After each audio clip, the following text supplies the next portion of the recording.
Una oración puede curar. Vayamos al texto base, que es Primera de Juan 4:7.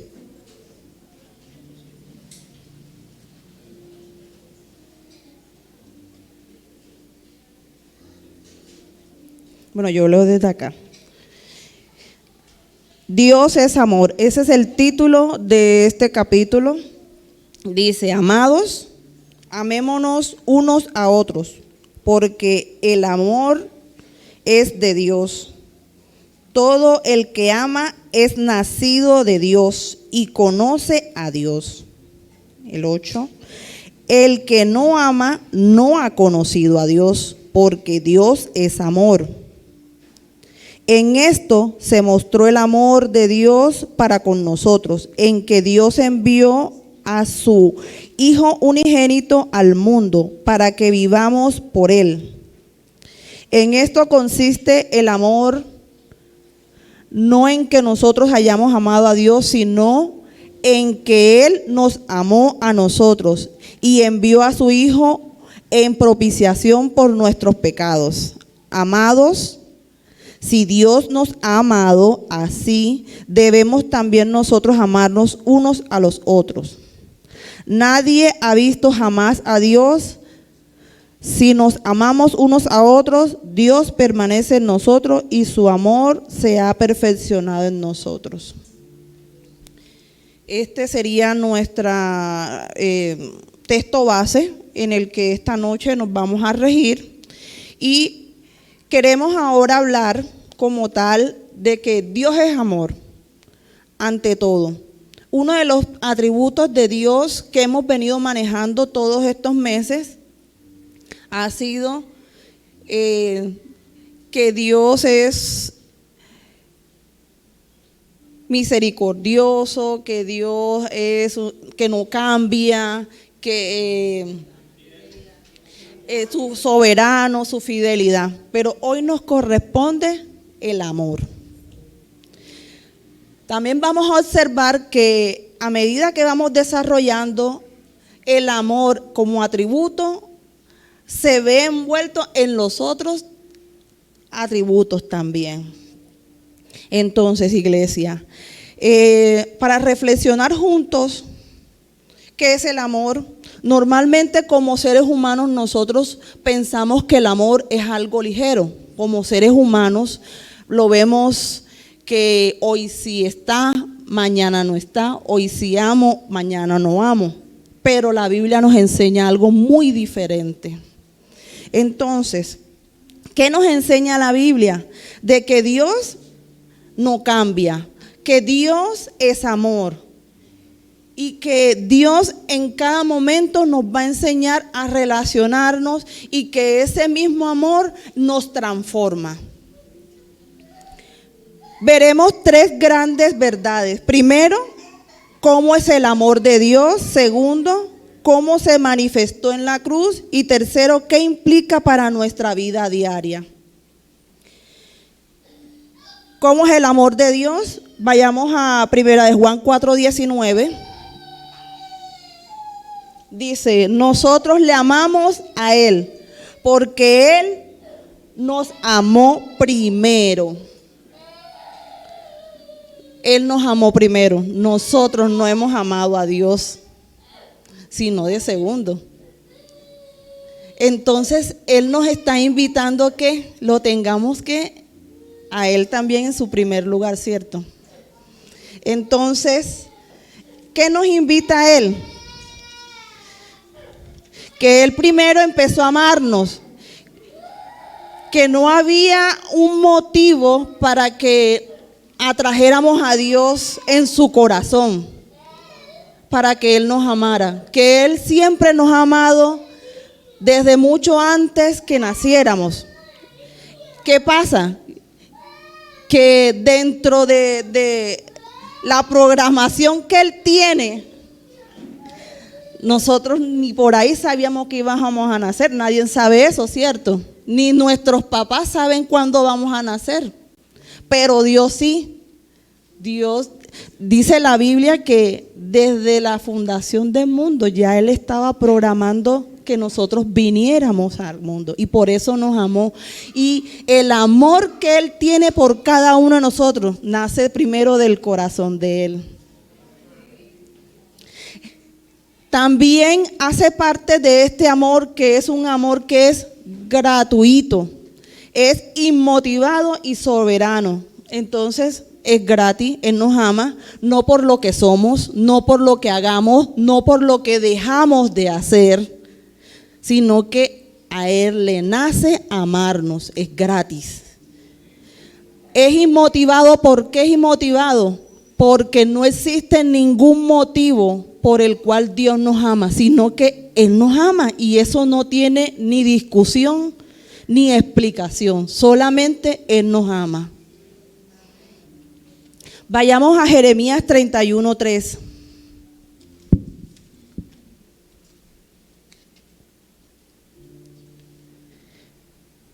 Jehová se manifestó a mí, 31:3. Jehová se manifestó a mí hace ya mucho tiempo diciendo, con amor eterno te he amado, por tanto te prolongué mi misericordia. Desde el principio hasta el final, es el mismo, Él no cambia. En esta cita bíblica nos enseña que el amor de Dios es infinito y que no tiene final. Nos escogió desde antes de nacer. El amor de Dios es santo. Hebreos 12:6. Dice, porque el Señor al que ama disciplina y azota a todo el que recibe por hijo. El Señor no ignora el pecado. Aunque estemos en pecado, el Señor busca la manera de disciplinarnos, de corregirnos. Por eso es que a veces entramos en proceso. Muchas veces no es porque estemos en pecado, fíjese, sino que el Señor quiere que siempre lo tengamos en primer lugar. Y a veces los procesos es para enseñarnos la búsqueda. El primer amor siempre nos permite de que en el medio del proceso aprendamos a vivir, a depender de Dios. Normalmente creemos que podemos confiar en nuestra propia prudencia, en nuestro propio conocimiento. Y no es así. Cuando uno hace las cosas como cree, como les parece, normalmente tienden a fallar. Si nosotros tenemos una idea de lo que podemos hacer hoy, resulta que podemos programarnos el día de hoy, todas las actividades, pero muchas veces no salen como nosotros las programamos, sino como a Dios le place. Yo tengo una anécdota que en parte marcó mi vida. Yo estaba programada mentalmente para graduarme como abogada en septiembre de 2019. Supuestamente tenía todos los requisitos, inglés, tesis sustentada. Me faltaba una materia, dije, no hombre, yo voy a presentar un examen. Voy a pagarlo porque me sale más barato pagar el examen, estudiar y presentarlo.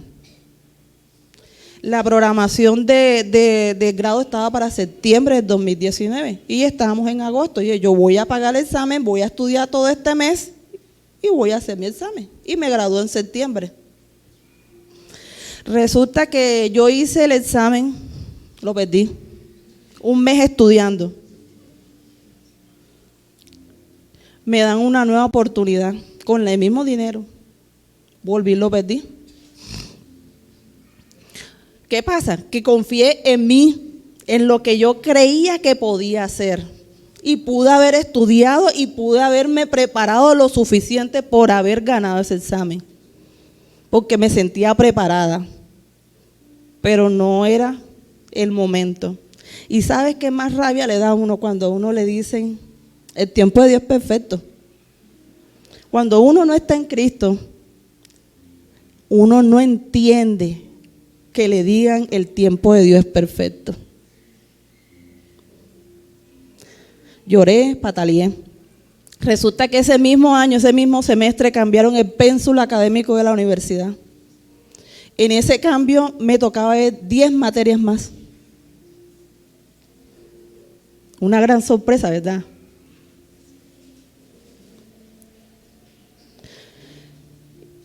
Hablando con las personas de la universidad, con los coordinadores académicos, yo decía, pero ¿por qué eso es injusto si ya yo me voy a graduar?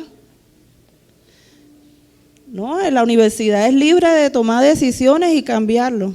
Bueno, yo en ese sentido habían 2 alumnos más y yo, como todo abogado, somos revolucionarios.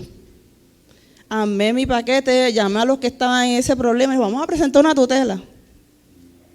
Ya había aprendido, ya estaba en el último semestre, ya yo me sentía con conocimiento, fuerza para hacerlo. Pero que va, Dios obró antes de que yo hiciera todo eso. En los estudios que ellos hicieron internamente se habían dado cuenta que en ese mismo semestre yo sí estaba activa y que había sustentado tesis un mes antes y que la respuesta era que yo ese semestre estaba activa y que por ende a mí no me podían cambiar el pensum académico. Me correspondía ver la materia solamente. Me tocaba matricularme no en ese último periodo del año, sino el año siguiente. Uno dice, espera un año más para poder graduarme, por una mala decisión, porque pude haber pagado esa materia y haberme... Resulta que el año siguiente yo pagué mi materia, me costó la mitad de un semestre, me parecía ilógico, pero bueno, me pagué la mitad del semestre y se metió pandemia. Me tocó ver la materia en casa, graduarme en casa, pagué el derecho a grado por la mitad de lo que costaba normalmente. Dios me estaba guardando de pagar costos adicionales. Pagué lo que podía estar pagando 500,000 pesos en ese entonces. Un derecho a grado en estas alturas es costoso. Entonces Dios me guardó, Él dice, el tiempo de Dios es perfecto. Estaba economizándome porque sabía el gran sacrificio que yo venía haciendo para poder graduarme.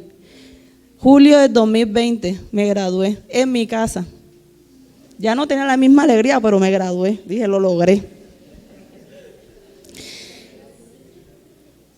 Bueno, continuamos.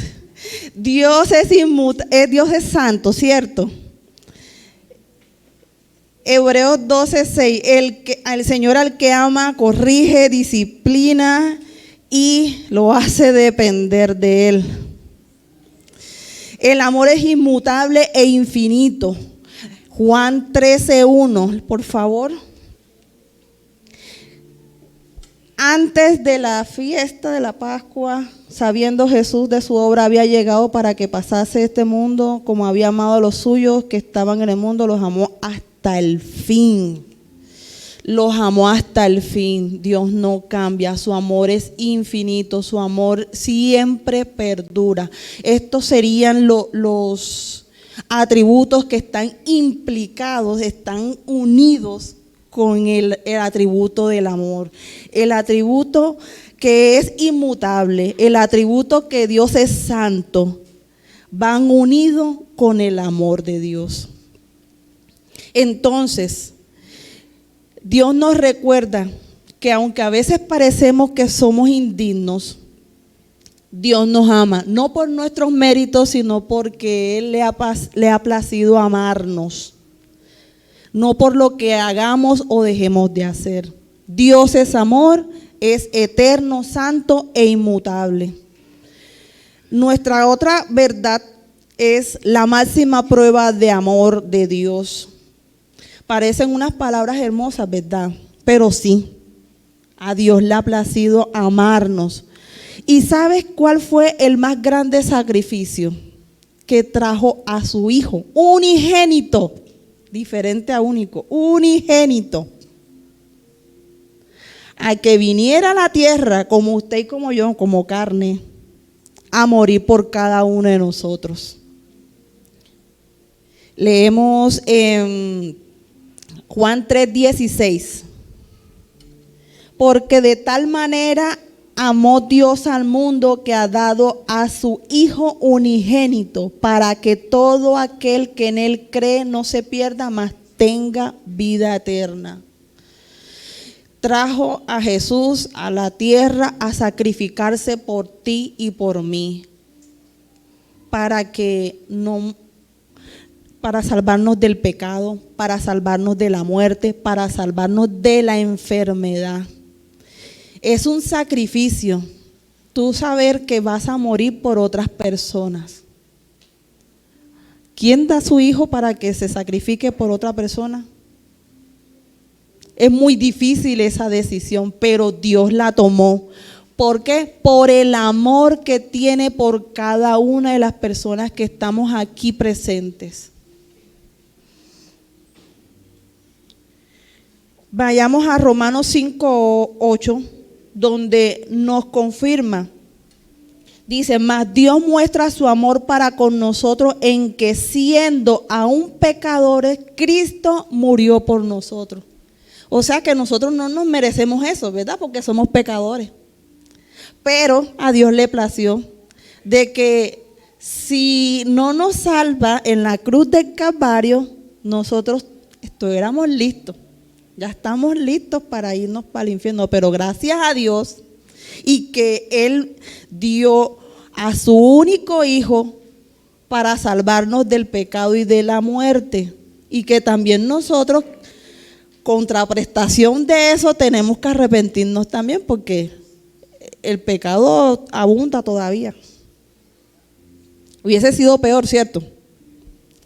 Entonces, ¿la cruz qué es? Es la evidencia suprema más divina. Ahí podemos ver el amor, la entrega de parte de Dios, donde sacrifica a su Hijo en la cruz. El Padre, Jesucristo no fue a la cruz para convencer al Padre, ¿verdad? No. Él obedeció una orden del parte del Padre, que murió por cada uno de nosotros. ¿Por qué? Porque ya nos amaba desde la fundación del mundo. Entonces, si usted y yo estamos atravesando pruebas, siempre tenemos que irnos a dónde, siempre tenemos que pensar. Nuestra mirada siempre debe estar puesta ¿dónde? En la cruz del Calvario, porque ahí fue el milagro más grande de la tierra, ¿cierto? Jesús murió en la cruz del Calvario por ti y por mí. Entonces, esa es la prueba más grande, que el amor de Dios es eterno y que nunca deja de amarnos.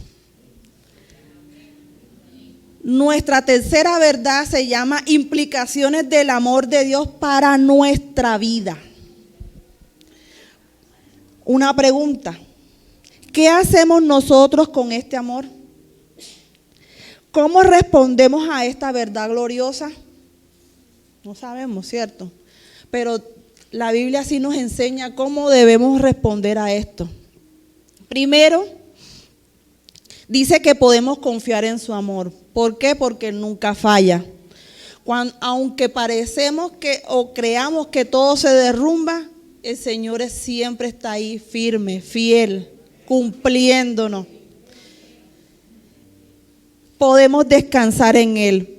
Vayamos a Mateo 11, del 28 al 30. Dice, venid a mí todos los que estáis trabajados y cargados, y yo os haré descansar. Llevad mi yugo sobre vosotros y aprended de mí, que soy manso y humilde de corazón, y hallaréis descanso para vuestras almas. Porque mi yugo es fácil y ligera mi carga. Entonces podemos descansar en su amor. Él nos invita que vayamos donde Él descansamos, porque no somos esclavos del miedo ni de la inseguridad, sino que somos hijos de Dios, y por ende el Señor está allí siempre para responder por ti y por mí. ¿Podemos amar a otros con ese mismo amor? Vayamos a Juan 13, 34, 35. Un mandamiento nuevo os doy, que os améis unos a otros como yo os he amado, que también os améis unos a otros. En esto conocerán todos que sois mis discípulos, si tuviereis amor los unos con los otros. Aunque una persona te ofenda, tenemos que amarlo. Qué difícil. Pero eso es lo que el Señor nos enseña. El Señor nos enseña a amarlo. Y dice, mía es la venganza. Entonces, yo no tengo por qué actuar igual que la persona que me ofende. Tengo que amarla. Tenemos que amarla. Muy a pesar que estemos ofendidos si hablaron mal de cada uno de nosotros. Si nos hirieron. Tenemos que amar a esa persona. Dice que en esto nos conocerán que somos discípulos. O sea que esto es una muestra que si verdaderamente hemos creído en Dios, si hemos creído. Porque esto es lo que nos hace reconocer que somos hijos de Dios. Quiere decir que el amor de Dios transforma, nos renueva. Y es difícil, pero a la medida que vamos caminando con Dios, se ve el fruto. Porque uno de los frutos del Espíritu Santo es amor, ¿cierto? Entonces, cuando cada persona va caminando con Cristo, va caminando con Dios, su mente se va renovando, se va transformando. Su pensamiento ya no es el mismo antes de conocer a Cristo. Entonces, mis hermanos, aunque nos hieran, amemos a las personas. Es difícil, pero no imposible, porque con Dios todas las cosas son más ligeras, son más fáciles, son más llevaderas. Entonces, el amor de Dios no solo nos consuela, sino que nos transforma, nos da la capacidad de ¿qué? De perdonar, de servir, de amar, incluso a quienes no lo merecen. Si Dios nos amó de esta manera, ¿cómo nosotros nos vamos a amar también? Porque debe estar sembrado en nuestro corazón de que Dios es amor y que nosotros debemos representar a donde quiera que vayamos ese mismo amor. Podemos concluir de esta manera. Primero, que Dios es eterno, santo, soberano e infinito. Nunca cambia. Que la cruz es la prueba más grande que hay y que nuestra respuesta debe ser siempre confiar, descansar, amar y dejar que Dios sea el que fluya en cada uno de nosotros. Quiero invitarte, como yo también me invito, que en medio de nuestras luchas siempre recordemos que Dios es amor y nada podrá separarnos del amor de Cristo.